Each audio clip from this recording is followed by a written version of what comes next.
ফোনটিতে থাকছে 2K resolution 144 hertz display, পারফরমেন্সের দিক দিয়ে থাকছে কোয়ালকম স্ন্যাপড্রাগন 8 এলিট, আরও থাকছে 16GB র্যাম, থাকছে তিনটি 50 মেগাপিক্সেলের ক্যামেরা যা দিয়ে 8K 30fps করা যায় ভিডিও, থাকছে 6000 mAh ব্যাটারি এবং কি 120 ওয়াটের অ্যাডাপ্টার, আরও থাকছে IP69 রেটিং এবং কি ultrasonic in display fingerprint scanner.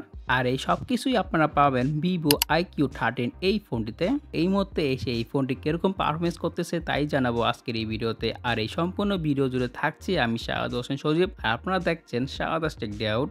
আমাদের মাঝে এই ডিভাইসটি পাঠিয়েছে সাইদ এন্টারপ্রাইজ। তাদের থেকে আপনারা এই ফোনটি পেয়ে যাবেন 16GB র্যাম এবং কি 16GB বাচ্চর র্যাম, আর থাকছে 512GB স্টোরেজ, যার দাম হলো 77,000 টাকা। তাদের থেকে আপনারা সব ধরনের ডিভাইস পেয়ে যাবেন নতুন এবং কি পুরাতন। সাইদ এন্টারপ্রাইজের কন্ট্যাক্ট ডিটেইলস থাকতেছে ভিডিও ডিসক্রিপশনে। আমার হাতে এই ফোনটি হলো ইন্ডিয়ান ভেরিয়েন্ট। সো আমরা প্রথমেই আনবক্সিং দিয়ে শুরু করি। ফোনটি আনবক্সিং করলেই প্রথমেই আমরা পেয়ে যাচ্ছি আমাদের ডিভাইসটি, তারপরে থাকছে একটি সিম ইজেক্টর টুল, কিছু পেপার, থাকছে একটি সফট কেস, একটি type C to type C USB cable, আর থাকছে 120 ওয়াটের অ্যাডাপ্টার। ফোনটির ডিজাইনের কথা বলতে গেলে ফোনটি অলমোস্ট IQ12 এর মতনই করা হয়েছে, কিন্তু এবারে ফোনে থাকছে 8GB লাইটিং। আপনারা আপনাদের মন মতন এখানে কাস্টমাইজেশন করতে পারবেন। ফোনটির বিল্ড কোয়ালিটির কথা বলতে গেলে এই ফোনটি সামনে পিছনে ব্যবহার করা হয়েছে গোরিলা গ্লাস, আর সাথে থাকতেছে অ্যালুমিনিয়াম ফ্রেম। ফোনটির ডান পাশে থাকছে পাওয়ার বাটন এবং কি ভলিউম বাটন, উপর অংশে থাকছে নয়েজ ক্যান্সেলেটর মাইক এবং কি সেকেন্ডারি স্পিকার, নিচের অংশে থাকছে সিম ট্রে যেখানে আপনারা দুইটি সিম ব্যবহার করতে পারবেন, থাকছে স্পিকার, চার্জিং পোর্ট আর স্পিকার। ফোনটিতে ডিসপ্লে হিসাবে থাকছে 6.82 ইঞ্চি Q10 AMOLED স্ক্রিন, যার রেজুলেশন হলো 2K রেজুলেশন। ফোনটিতে ব্যবহার করা হয়েছে BOE কোম্পানির নতুন AMOLED প্যানেল, আরও থাকছে 1B colour, LTPO 144 hertz refresh rate এবং কি HDR10+ সাপোর্ট। আর আউটডোরে ইউজ করার জন্য থাকছে এইখানে 4500 নিটস পিক ব্রাইটনেস। সিকিউরিটি হিসেবে থাকছে এইখানে ultrasonic in display fingerprint scanner এবং কি ফেস আনলক। তাছাড়া এই ফোনটির স্টুডিও স্পিকারটাও খুবই লাউড ছিল। ফোনটির মূল আকর্ষণ তাহলে এই ফোনটির পারফরমেন্স। এই ফোনটিতে ব্যবহার করা হয়েছে এই বছরের ফ্ল্যাগশিপ প্রসেসর, যা হলো কোয়ালকম স্ন্যাপড্রাগন 8 এলিট, আর জিবি হিসেবে থাকছে Adreno 830।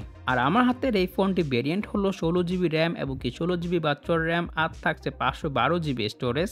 পারফরমেন্সের কথা বলতে গেলে এই ফোনটি থেকে আপনার টপ নচ পারফরমেন্স পেয়ে যাবেন। সব ধরনের অ্যাপ ওপেনিং এবং কি ক্লোজিং স্পিড খুবই ফাস্ট ছিল, তাছাড়া মাল্টিটাস্কিংও খুবই ভালো ছিল। ফোনটিকে আপনারা ইজিলি 4 থেকে 5 বছর ইউজ করতে পারবেন। সফটওয়্যারের দিক দিয়ে এই ফোনটি রান করতেছে ফান্টাস OS 15 উইথ অ্যান্ড্রয়েড 15। তাছাড়া এই ফোনটি থেকে আরও 4 বছরের অ্যান্ড্রয়েড আপডেট পেয়ে যাব। ফোনটির গেমিং পারফরমেন্সের কথা বলতে গেলে আমরা এই ফোনটি থেকে টপ নচ গেমিং পারফরমেন্স পেয়েছি। আমরা এই ফোনটি দিয়ে কল অফ ডিউটি মোবাইল এবং কি পাবজি মোবাইল খেলেছি। পাবজি মোবাইল আপনারা খেলতে পারবেন স্মুথ টু আলট্রা এক্সট্রিম, মানে আপনারা এখানে 120 হার্টসে পাবজি মোবাইল খেলতে পারবেন। আর কল অফ ডিউটি মোবাইল খেলতে পারবেন ভেরি হাই গ্রাফিক্স এবং কি ভেরি হাই ফ্রেম রেট, আরও খেলতে পারবেন আপনারা মিডিয়াম গ্রাফিক্স এবং কি আলট্রা ফ্রেম রেটে। গেমিং পারফরমেন্সের কথা বলতে গেলে আমরা টপ নচ গেমিং পারফরমেন্স পেয়েছি, কোনো প্রকারের ফ্রেম ড্রপ বা ল্যাগের দেখা পাইনি। যেহেতু এখানে থাকছে ফ্ল্যাগশিপ প্রসেসর, তো আপনারা ইজিলি এই ফোনটি থেকে খুবই ভালো একটি পারফরমেন্স পেয়ে যাবেন। কিন্তু ফোনটিতে আমরা কিছুটা হিটিং ইস্যু দেখা পেয়েছি। আপনারা ম্যাক্স সেটিংয়ে গেম প্লে করলে লং টাইম ধরে এই ফোনটিতে কিছুটা হিটিং ইস্যু পেতে পারেন, তাছাড়া আর কোনো সমস্যা আমরা পাইনি। ক্যামেরা নিয়ে কথা বলতে গেলে এই ফোনটিতে ব্যবহার করা হয়েছে ট্রিপল ক্যামেরা সেটআপ, যেখানে থাকছে 50 megapixel main sensor, 50 megapixel telephoto lens with 2x optical zoom, 50 megapixel ultra wide. আর এই ফোনটির সামনে থাকতেছে 32 megapixel selfie camera. Main camera দিয়ে সর্বোচ্চ 8K 30fps করা যায় ভিডিও। তাছাড়া ফোনটির সেলফি ক্যামেরা এবং কি মেন ক্যামেরা দিয়ে আপনারা ভিডিও করতে পারবেন 4K 60fps পর্যন্ত। আর 1080p আপনারা পেয়ে যাবেন 30, 60, 120fps এবং কি 240fps স্লো মো ভিডিও, যেখানে আপনারা পেয়ে যাবেন EIS এর সুবিধা। আর এই হলো এই ফোনটির 4K 60fps এর ভিডিও কোয়ালিটি। ভিডিও কোয়ালিটির কথা বলতে গেলে ভালোই ছিল, খারাপ না। এখন এই ফোনটির পিকচার নিয়ে কথা বলা যাক। প্রথমে কথা বলি ম্যাক্রো ক্যামেরা নিয়ে। এই ফোনটি দিয়ে আপনারা ম্যাক্রো ফটোগ্রাফি করতে পারবেন, যা দিয়ে আপনারা এরকম ছবি তুলতে পারবেন। ম্যাক্রো ফটোগ্রাফির এক্সপিরিয়েন্সও খুবই ভালো ছিল আমার। আর খুব শীঘ্রই ভিভো X200 এর সাথে IQ13 এর একটি ক্যামেরা কম্পারিজন ভিডিও চলে আসবে। সো চ্যানেলটিকে এখনই সাবস্ক্রাইব করে ফেলুন এবং কি পাশের বেল আইকনটি বাজিয়ে দিন। ফোনটির মেন ক্যামেরা দিয়ে আমরা খুবই ভালো ভালো ছবি পেয়েছিলাম দিনের বেলা। ছবি যথেষ্ট পরিমাণে ডিটেলস এবং কি শার্পনেস থাকছে। কালার কারেকশন, ডাইনামিক রেঞ্জ খুবই ভালো ছিল। ফোনটি দিয়ে আমরা ফ্ল্যাগশিপ লেভেলের ছবি পাচ্ছিলাম।